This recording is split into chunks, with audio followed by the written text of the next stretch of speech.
আসসালামু আলাইকুম। আজকে ভীষণ মজার একটা রেসিপি নিয়ে হাজির হয়ে গেলাম। আজকে রেসিপি হচ্ছে পাট শাক দিয়ে মসুরি ডাল ভুনা।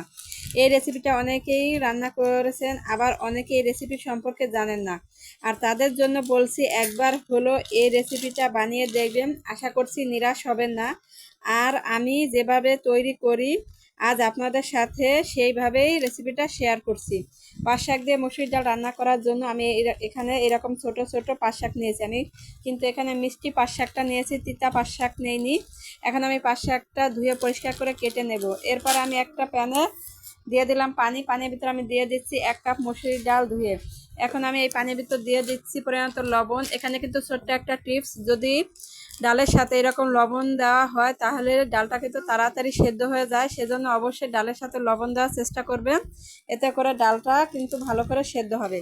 এরপর যখন ডালে বলক চলে আসছে, এরপর ডালের উপর ফেনা উঠে এসেছে, এই ফেনাগুলো আমি একটা চামিচ দিয়ে উঠিয়ে ফেলে দিচ্ছি। এরপর আমি এই ডালের ভিতর দিয়ে দিচ্ছি 4 থেকে 5টা কাঁচামরিচ, একটা পেঁয়াজ কুচি আর একটা রসুন কুচি, দিয়ে দিলাম পরিমাণ মতো হলুদ। দিয়ে এখন আমি ডালটা অনবরত জাল করে যাব, যাতে ডালটা পুরোপুরিভাবে সেদ্ধ হয়ে যায়। ডালটা আমার পুরোপুরিভাবে সেদ্ধ হয়ে গেছে। এখন আমি ডালটা একটা ঘুটনির সাহায্যে এরকম করে গলিয়ে নিচ্ছি। ডালটা কিন্তু আমার খুব সুন্দর করে সেদ্ধ হয়ে গেছে এবং একদম গলে গেছে। এখন আমি ডালের ভিতর দিয়ে দিচ্ছি পাট শাক, যেটা আমি এরকম কুচি করে কেটে নিয়েছিলাম। দিয়ে আমি এখন ডালের সাথে শাকটা মিশিয়ে আমি 4 থেকে 5 মিনিট জাল করে নিলে শাকটা আমার সেদ্ধ হয়ে যাবে। এই শাকটা কিন্তু সেদ্ধ হতে বেশি সময় লাগে না, 4 থেকে 5 মিনিটের সময় লাগে। 4 থেকে 5 মিনিট আমার সেদ্ধ করে নেওয়া হয়ে গেছে। এখন আমি শাকটা একটা বাগার দিয়ে নেব, সেই জন্য আমি একটা কড়াইতে দিয়ে দিলাম পরিমাণ তেল। এরপর আমি এই তেলের ভিতর দিয়ে দিচ্ছি 3টা শুকনো মরিচ ফোড়ন। দিয়ে আমি শুকনো মরিচটা একটু ভেজে নিচ্ছি। শুকনো মরিচটা আমার একটু ভাজা হয়ে গেলে আমি এতে দিয়ে দিচ্ছি একটা পেঁয়াজ কুচি আর একটা রসুন কুচি। দিয়ে আমি শুকনো মরিচের সাথে পেঁয়াজ আর রসুনটা একটু ভেজে নিচ্ছি।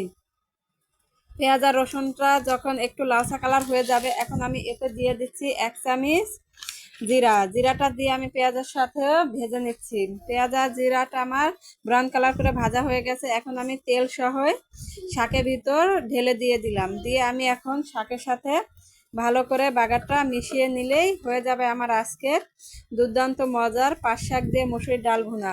যারা এরকম শাক দিয়ে ডাল খেতে পছন্দ করেন, আশা করছি আমার আজকের রেসিপিটা তাদের ভালো লেগেছে।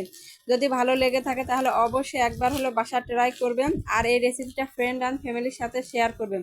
আমার এই ভিডিওটা কে কোথা থেকে দেখছেন অবশ্যই আমাকে কমেন্ট করে জানিয়ে দেবেন, যাতে আমি আপনাদের ধন্যবাদ জানাতে পারি। আর কথা না বাড়িয়ে এখানে বিদায় নিচ্ছি। আল্লাহ হাফেজ।